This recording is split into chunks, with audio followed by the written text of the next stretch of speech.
안녕하십니까. 신의 한수 홍철기입니다. 민주당 의원들이 검사들에게 길들여졌냐라고 하면서 추미애를 면전에서 모욕을 줬다고 하는데요. 윤석열 총장을 몰아내기 위해서 짜고 치는 고스톱이라는 말이 있습니다.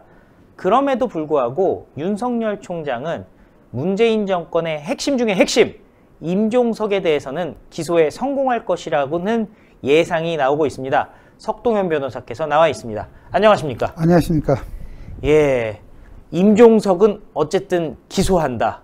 야, 이거 뭔가 의미심장한 얘기인 것 같은데요. 지금 일련의 과정들, 특히 민주당 국회의원들이라든지 한명숙에 대한 입장이라든지 이런 것 보면은 지금 저자들이 뭔가 있긴 있는 것 같아요. 지금 민주당 또 그리고 청와대로서는 이번 4월 총선에서 자기들이 지금 뭐 부정선거 논란이 되고 있습니다만 어떻든 국회를 또 절대 다수를 지금 장악한 상황에서 그야말로 자기들 세상을 만들기 위해서 자기네들이 조금이라도 뭐 이렇게 다치거나 하는 것을 또 막기 위해서 지금 제일 눈에 가시가 되는 이 검찰, 그 중에서도 윤석열 총장을 어떻게든지 끌어내리기 위한 그런 전방위적이고 또 다각도의, 그러면서도 아주 정말 간교한 그런 지금 팀플레이를 한다, 이런 생각이 듭니다.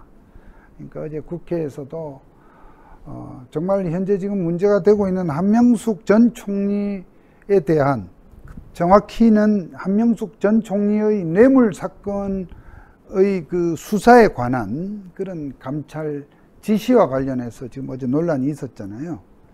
정말로 지금 법무부 장관, 추미애 장관이 그런 감찰에 대해서 지금 윤 총장을 지시한 내용도 이치에 맞지 않을 뿐만 아니라 어제 법사위에 그 여당 출신, 여당 소속 의원들이 한결같이 추미애를 그렇게 몰아붙인 것은 제가 볼 때 참 연기도 가지가지 한다는 느낌을 제가 받았었습니다.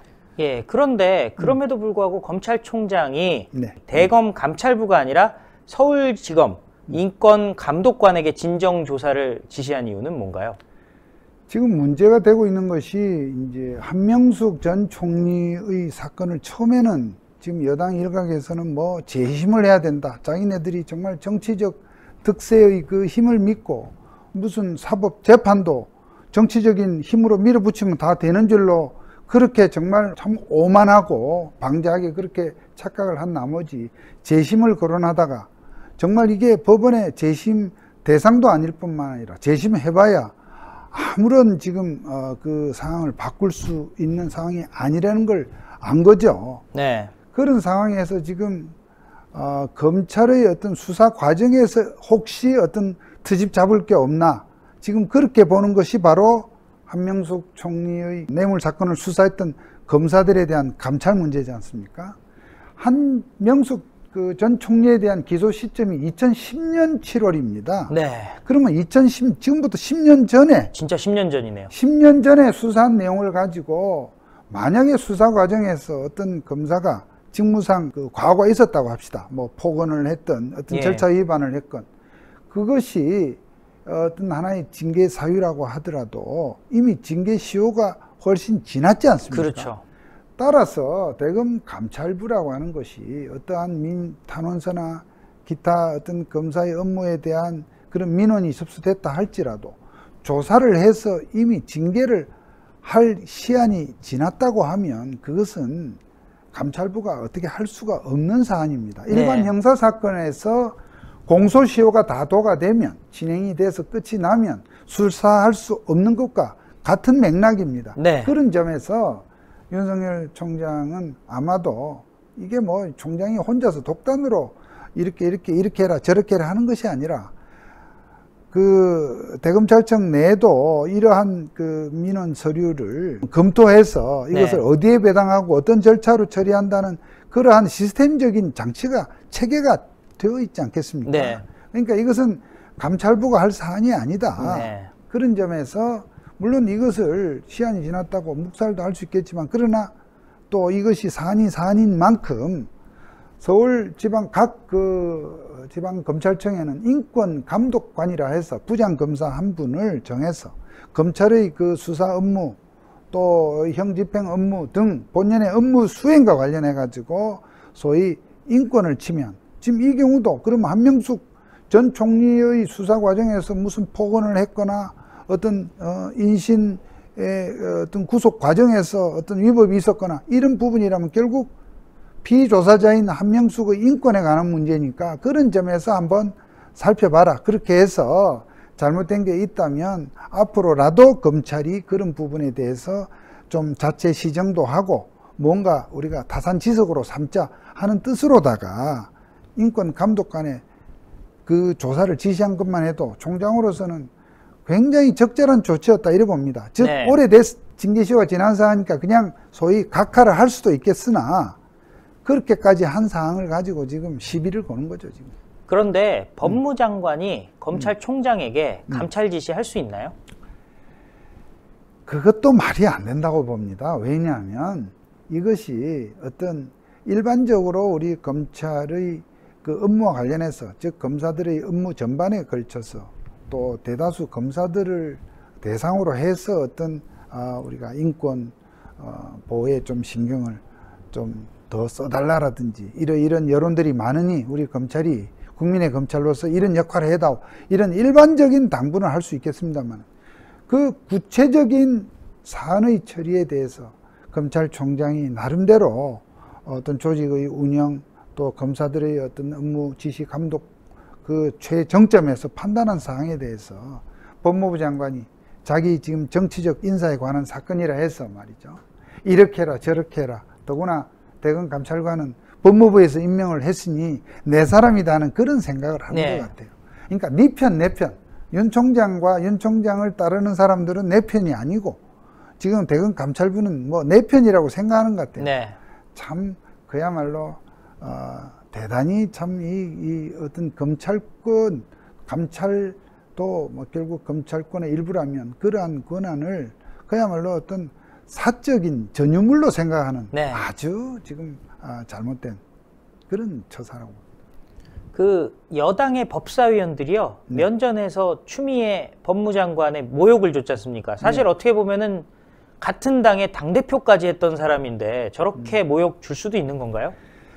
마치 검사들에게 길들여진 거 아니냐 이런 식으로 약간 조롱 섞인 어떤 그런 말을 한 것처럼 또 그렇게 해서 추미애 장관이 거기서 굉장히 모욕을 느꼈다 하고 굉장히 뿔이 나고 그게 반발하는 것처럼 돼 있지만 참 웃기는 얘기다고 저는 생각을 했습니다. 왜냐하면 지금 그 법사위의 그 초선 의원들이 지금 나름대로 정치 국회 어떤 선수로 보더라도 그렇고 당내 지위로 보더라도 그렇고 그런 점에서 지금 추미애 장관에게 말 그대로 명실상부한 어떤 그런 비난을 하고 조롱을 했다고 저는 보질 않고요. 이를테면 결국 추미애 장관을 그런 식으로 해서 검사들에게 또 한 번에 자기네들의 관점에서 경고 펀치를 날린 것이다. 저는 그렇게 봅니다. 과거에 노무현 정부 때 강금실 장관이 법무부 장관으로 와서 처음에는 이렇게 저렇게 검찰을 뒤집을 듯이 개혁을 처음에 시작을 했다가 나중에 좀 그 단계가 좀 완화됐는데 그것은 완화가 된 것이 아니라 막상 안에 들어가서 일을 해보니 밖에서 보던 것과는 다르다는 것을 강금실 장관도 알아서 그렇게 나름대로 초반에 어떤 그 기세를 꺾고 정말 조금씩 어떤 그 합리적인 길을 찾았듯이 이 추미애 장관에게도 이제 그러한 현상이 좀 있으리라고 보는데 어쨌든 그런 부분을 뭐 경계한다는 뜻도 있겠습니다만은 추미애 장관은 또 이 강금실 전 장관과는 좀 이 유형이 다르죠. 그렇죠. 예. 그야말로 말이 법조인이지 저는 법조인인가를 의심할 정도로 너무 정치를 일찍 시작을 해서 그런지 모르지만 아까 말씀드린 대로 징계 시효도 끝난 사안을 감찰부가 조사해야 된다고 우긴다든지 이것은 기본적인 법률 소양을 가진 법조인 출신으로서는 생각이 힘든 부분인데도 거침없이 하지 않습니까? 네. 결국 이런 부분은 제가 볼 때 아마도 지금 법사위원들은 그렇게 해놓고 우리가 왜 그랬는지 아시죠 하고 회의 끝나고 내가 가서 뒤에 가서 싹싹 빌든지 아니면 우리가 왜 그랬는지 다 이해하시죠. 저는 그랬을 것이 눈에 선합니다. 짜고 치는 고스톱이다라고 뭐, 생각하시는 건데요. 그렇게 봅니다. 그런데 왜 이렇게 윤석열 총장 못 잡아먹어서 안달일까요? 아무래도 자기들이 지금 그야말로 무소불위의 이 정치 권력 또는 검찰 사법 권력을 휘두르는 데 있어서 지금 현재 가장 어떤 그 장애라 할까요? 자기들 관점에서는 장애고 우리 국민들의 관점에서 보면 그래도 어떤 그 지금 이 정치 권력이 이 무소불위 권력을 휘두르는 가운데 그래도 조금이라도 원칙을 찾으려고 하는 어떤 그런 모습으로 국민들에게 지금 비치는 지금 윤석열 총장을 그 사람들은 내치고 싶은 겁니다. 지금 빨리 내치고 싶은데 지금 총장 임기가 내년 7월까지니까 아직도 자기들이 볼 때는 임기가 한참 남은 상태에서 이 사람을 어떻게든지 제거해야 되겠다는 생각에 지금 그야말로 이제 국회까지 이 정치인들이 그냥 총출동하고 지금 뭐 공수처 1호 수사 대상 어쩌고 하다가 지금 윤미향 사태가 터지니까 이 1호 수사 대상이 바뀌었지 않습니까? 그럼 윤미향 사건 수사, 울산시장 그 선거 사건 수사, 지금 임종석까지 지금 곧 수사가 들어갈 겁니다. 그런 저런 사항에 대해서 이게 화근을 제거하자. 그러려면 윤석열 총장에게 어떤 흠집을 내야 되겠다는 생각 같은데 저는 그런 그 요구들이 정말 역사에 죄를 짓는 일일 뿐만 아니라 우리 국민들의 눈에 이런 것이 얼마나 참 부당하다는 것은 국민들이 다 아시라고 생각합니다. 예, 오늘 말씀 감사했습니다. 네, 감사합니다. 예, 윤석열 총장 사면 초과에 처해 있다. 팔다리가 다 잘리고 이젠 허수아비다. 말이 많습니다. 그러나 가까이에서 윤석열 총장을 오랫동안 관찰해온 석동현 변호사는요. 윤석열이 임종석은 기소할 것이라고 예상을 합니다. 과연 어떻게 될지 시청자 여러분의 판단을 기다리겠습니다. 신의 한 수 구독 버튼, 추천 버튼 잊지 말아 주시고요.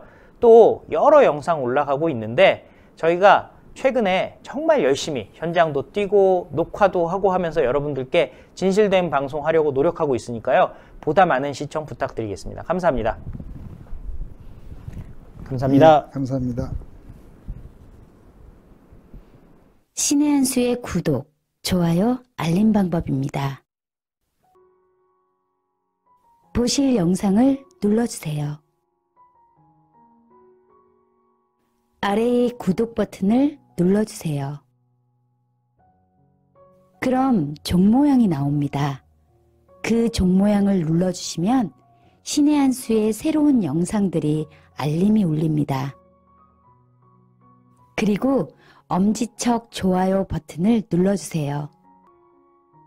여러분의 구독, 좋아요 버튼은 신의 한 수의 큰 힘이 됩니다. 댓글로 여러분의 많은 의견도 듣고 있습니다. 응원의 댓글도 부탁드립니다.